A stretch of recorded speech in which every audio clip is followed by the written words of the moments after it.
Welcome to Zion Analysis, ladies and gentlemen. Things are falling apart. Mukhisa Kituyi, the former best president friend, is now saying that the current head of state is dragging this country into humiliation and lack of development. Other level, total crisis being manufactured because of personal greed of the president. Okay.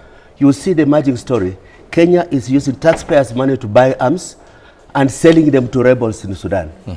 We thought his greed will end with being a conduit for the smuggling of Sudanese gold to the Middle East. It is going deeper. He's dragging this country into a crisis and a humiliation that does not belong to us.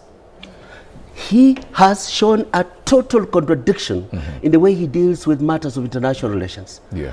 One day he's flying in Washington, happy like a little kid to be allowed to sit in the president's seat. The next day he comes back, he is hosting the president of Iran. Absolutely neutralizes any benefit you've made in the West. One day he's asking for a special relationship with the US. The next is applying to join the emerging group of China, India, the BRICS. Yes.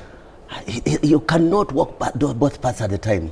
He has totally neutralized the installed capacity of Kenya's diplomatic service by not listening to informed opinion. Look at. Now, according to Mukhisa Kituyi, is mentioning two things here. The first one, Kenya is using taxes to buy ribbon in Sudan.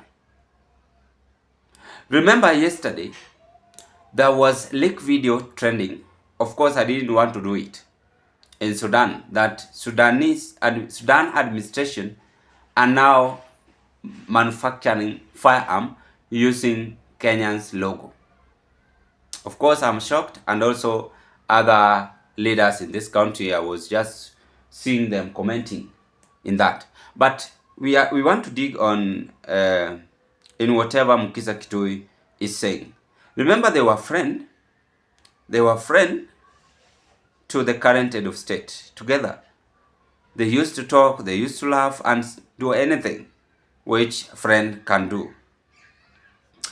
But when we talk about corruption, because corruption is what Mukhisa Kituyi is trying to evolve in this video.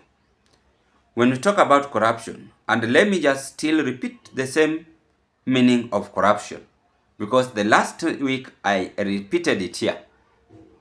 I read it here, and again still repeating it. Corruption, it is well defined as dishonest or fraudulent conduct by those in power, typically involving bribery. That is how we can describe corruption. So if Kenya could have enough chance, we manufacture our own products and sell them to other neighboring countries, then this country could have grown or could have gone far. Today I'm shocked. In fact, I was just commenting in a WhatsApp group, just in a political WhatsApp group, seeing other areas ndio sahi wanajenga wanaunda barabara na wanaweka maram hii mchanga.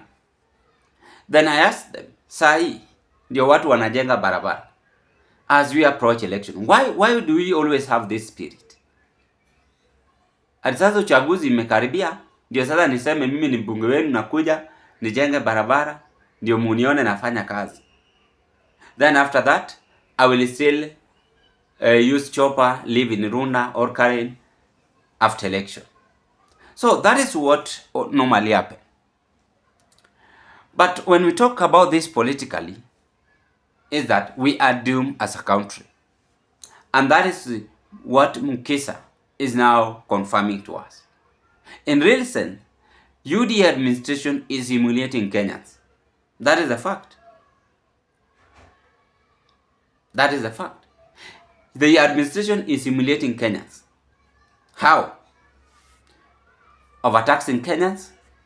Just the other day, they scrapped the free education.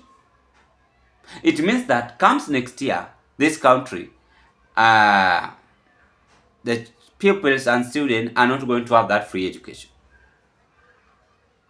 And it will be better, we feel nice, that even at the universities and colleges, they pay just small amount than this country to continue educating young generation.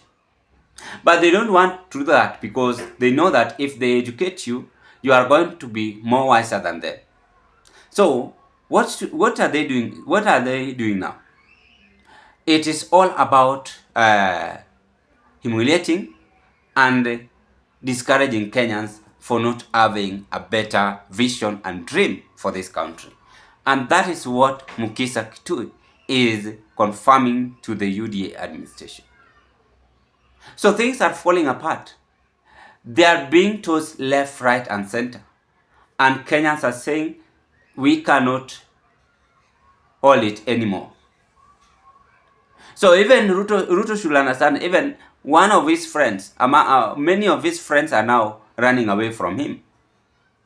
The only thing is remaining with is power. And power will just disappear away from him very soon. The only thing is remaining with is power. It will reach a time, even by the end of this year, I'm trying to predict, even the current person supporting him, Raila Odinga, will say enough is enough. Umejua unaweza saidia mtu kwa hii maisha, ama mtu unaweza vumilia hadi useme, hata si lazima sasa nivumilie. I can start a new life. Because unajaribu kuelezea huyu mtu hivi na hivi ataki, hivi na hivi ataki. So that is what Kenyans are saying. So kama rafiki yake mwenyewe anamtoroka, what about me? Mimi naye niliwatoroka kitambo sana. So it means that the fear has gone and this country need a lot of change.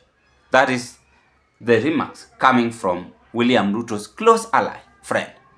Ladies and gentlemen, give us your opinion at the comment section below. As things are boiling nicely, as UDA are receiving another hot